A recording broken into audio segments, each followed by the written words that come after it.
Mobil putar balik 180 derajat. Setiap mutawif atau tour leader pasti mengajak para jamaah untuk membaca doa safar supaya Allah memberikan keselamatan kepada mereka di dalam perjalanan sampai ke tujuan yang telah ditetapkan. Doa safar biasanya dipimpin langsung oleh mutawif atau pimpinan rombongan yang diikuti oleh semua jamaah sewaktu kendaraan mulai bergerak. Allahu Akbar, Allahu Akbar, Allahu Akbar. Maha suci Allah yang telah menggerakkan untuk kami kendaraan ini padahal kami tiada kuasa menggerakkannya. Dan sesungguhnya pasti kepada Tuhan kami akan kembali. Ya Allah, kami memohon kepadamu dalam perjalanan kami ini kebaikan dan takwa serta amal perbuatan yang kau ridai. Ya Allah, mudahkanlah perjalanan kami ini dan dekatkan jauhnya. Ya Allah, Engkau yang menyertaiku dalam berpergianku dan aku berlindung kepadamu terhadap keluarga yang aku tinggalkan. Ya Allah, kami berlindung kepadamu dari kesukaran dalam berpergian, pandangan yang buruk, kepulangan yang menyusahkan dalam urusan harta benda, keluarga dan anak. Doa safar adalah sesuatu yang sangat penting bagi seorang perantau karena sulitnya perjalanan musafir. Bahkan karena beratnya musafir maka puasa pun boleh dibatalkan dan diganti pada hari yang lain.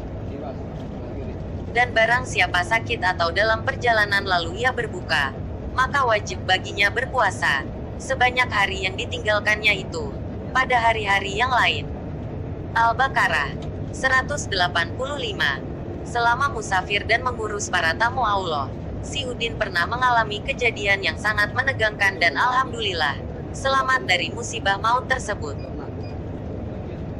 Berawal saat mengantarkan jamaah menuju Bandara Internasional Jeddah dan setelah para jamaah sudah semua masuk ruang tunggu maka si Udin diajak oleh temannya menuju Madinah untuk menyambut kedatangan jamaah lagi di Bandara Internasional Madinah. Saat itu musim ramai para tamu Allah dari tanah air datang berumrah dengan rute penerbangan dari Jakarta ke Madinah, sedangkan kepulangan dari Jeddah ke Jakarta. Hampir tiap hari teman si Udin bolak-balik Madinah ke Jeddah sedangkan jarak antara keduanya sekitar 415 km sekitar 4 jam dengan mobil kecil. Pada waktu itu si Udin bertiga dengan temannya dari Jeddah ke Madinah dengan mobil sedan. Di rest area mereka berhenti sebentar untuk salat jamak dan qashar sekalian membeli snack serta minuman supaya tidak mengantuk di tengah perjalanan saat mengemudi. Maklum mereka bertiga sudah letih karena semalaman bergadang untuk mempersiapkan kepulangan jamaah. Biasanya bila siang hari berangkat dari Makkah ke Jeddah maka pada malam harinya koper semua sudah dikemas dan pagi setelah sarapan jamaah diajak tawaf wada dan salat zuhur sudah tidak bisa ke Masjidil Haram lagi karena sudah tawaf wada. Kalau dulu saat masih sepi mungkin para leluhur kita bisa tawaf wada terus langsung meninggalkan Makkah dengan mengendarai unta. Tapi sekarang kalau tawaf wada setelah salat zuhur tentu akan ketinggalan bus karena habis salat zuhur hotel di sekitar Masjidil Haram sangat ramai dengan kaum muslimin yang pulang salat berjamaah. Jadi bus biasanya diperbolehkan masuk sekitar pukul 14 siang.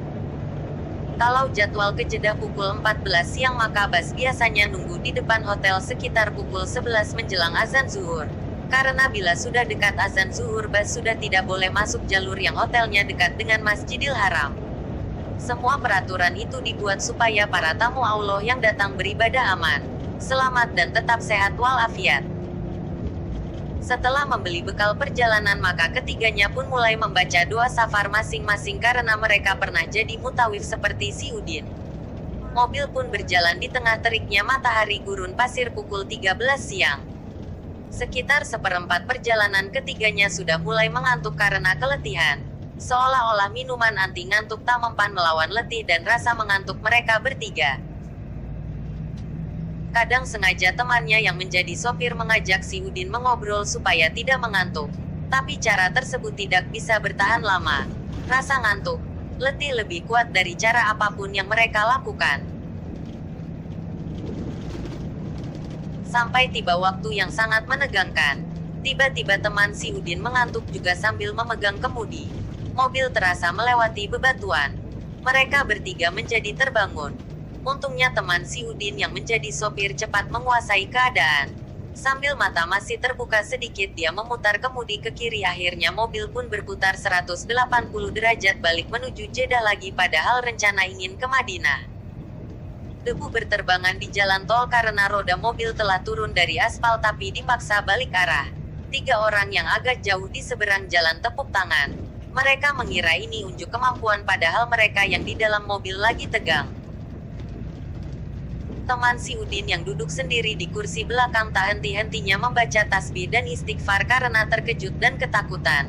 Sementara teman si Udin yang menjadi sopir berzikir juga sambil mengendalikan mobil yang berbelok sambil menekan rem. Alhamdulillah, jalan sepi, tidak ada mobil dari belakang. Dan kebetulan juga hari itu sepi. Cuma mobil mereka bertiga yang kelihatan. Sementara mobil lain tertinggal jauh di belakang. Setelah situasi aman dan terkendali, temannya itu menegur si Udin. Kenapa tidur? Akhirnya dia juga tertidur. Karena sudah tenang dan ingin mencairkan suasana, si Udin pun berucap, Allah tidak menghendaki saya mati bujang. Spontan ketiganya jadi tertawa. Karena memang kedua temannya sudah punya anak. Dan mereka pun tertawa melihat tingkah 3 orang di jalan yang tepuk tangan. Akhirnya orang yang di mobil dan mereka yang di jalan sama-sama tertawa. Dan lebih anehnya lagi, setelah kejadian itu minuman anti ngantuk malah bereaksi. Akhirnya sampai Bandara Internasional Madinah mereka bertiga tak bisa tidur lagi.